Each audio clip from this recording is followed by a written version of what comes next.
Welcome. In this session, we will analyze the Robert F. Kennedy case again using the human resource frame to enable you to become more familiar with procedures as well as become more accustomed to a focused and disciplined approach to analysis. Students do have the option of analyzing a different approved case study that is relevant to their professional interests. Bowman and Deal note that although each separate frame gives you a unique perspective, when used in combination, they provide a more complete understanding of the multidimensional nature of problems and alerts you to the need for multifaceted solutions. I hope by the end of this course, you'll be able to use 4 frames in analyzing a case study. House systems are often used in large high schools to increase the contact between students, teachers, and administrators. For example, a high school with 2,400 students may create 12 houses with 200 students in each house. This helps to ensure that students are known, have more opportunities to participate in school governance, clubs, intramural sports, and other events. This is particularly important to students who may be academically at risk or may drop out of school. House systems are typically embedded in a school district's bureaucratic structure that is hierarchical in nature. In other words, a school within a school. They may vary in configuration from having all administrators counseling students' homerooms and instruction within one house, as is the case with RFK, to those that may have administrators, counselors, and students' homerooms in the house, but have instruction delivered across the school. In some, there are several possible structural configurations for a house system. An organization chart of Robert F. Kennedy High School looks like the next slide.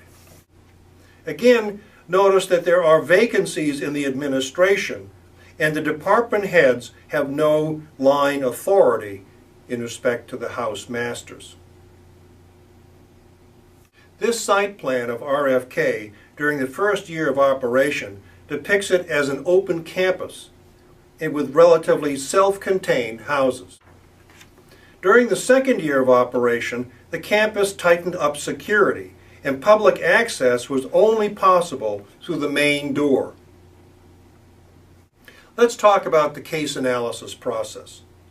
Several general principles derived from qualitative research methods have been adapted and presented as steps in the case analysis process.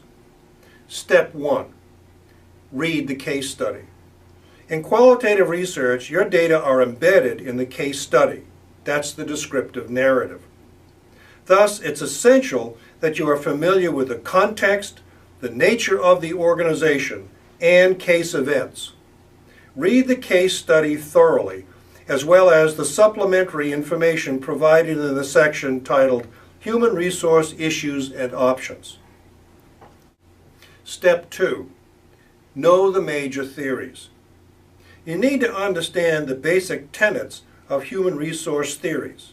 Use your notes, the text, PowerPoints, and short YouTube lectures available online. This is not a memory exercise. Step 3. Identify case study events that reflect human resource issues at RFK. You may find it useful to use a back and forth process. It involves moving from case events to HR theories and then reflecting on case events. This process will help in aligning events with theories. Step 4. List the HR events in chronological order as they are presented in the case. You may enter them in column 1, Review Events, of the case analysis sheet that is included in the syllabus for this purpose. Let's take a look at the next slide to see how this is done.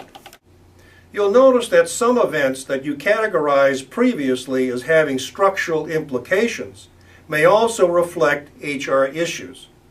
This is not unusual, as many events are multidimensional. Just be sure that you keep your focus and analysis within the HR frame. Step 5. List the HR theories in column 2, Review Theory and Concepts, that may help explain these HR events. You may find that some HR theories may apply to several events in the case study. That is acceptable. When you write your analysis, you may bundle these events together and then explain them using that one theory. I'll show you how to do this in step 6 and in writing the analysis section of your paper. As you can see in column 2, one theory may be used to explain several events. Also, you'll need to use multiple theories to do your analysis. I would suggest that you use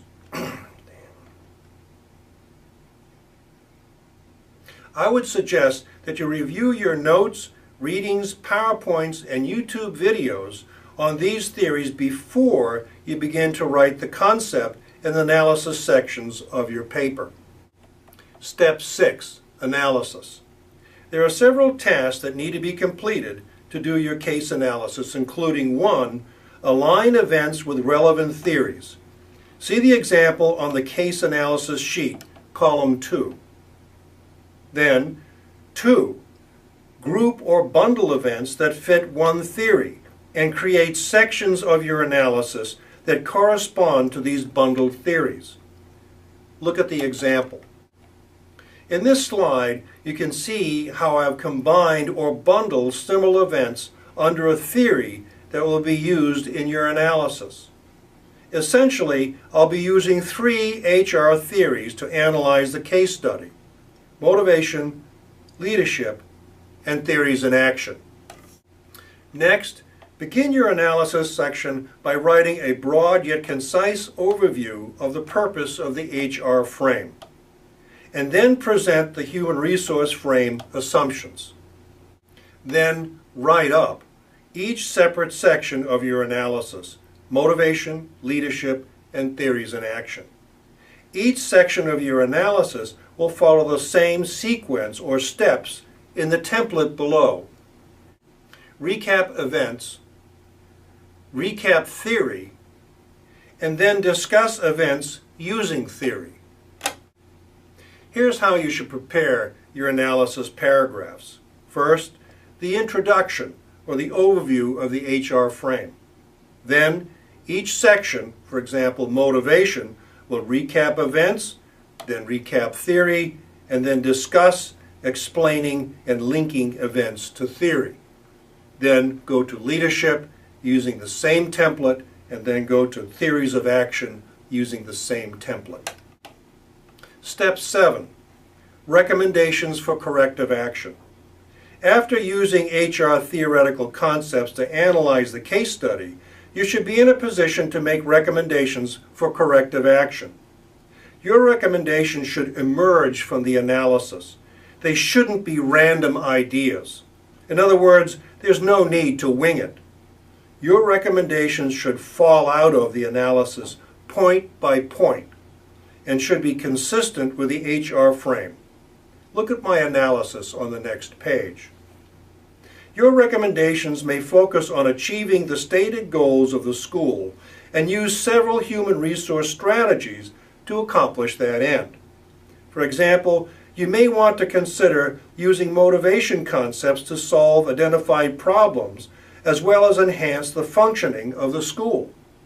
Your actions may include creating conditions that provide a foundation for improving staff motivation, as well as thinking about how to support individuals as they strive to meet their own higher level needs.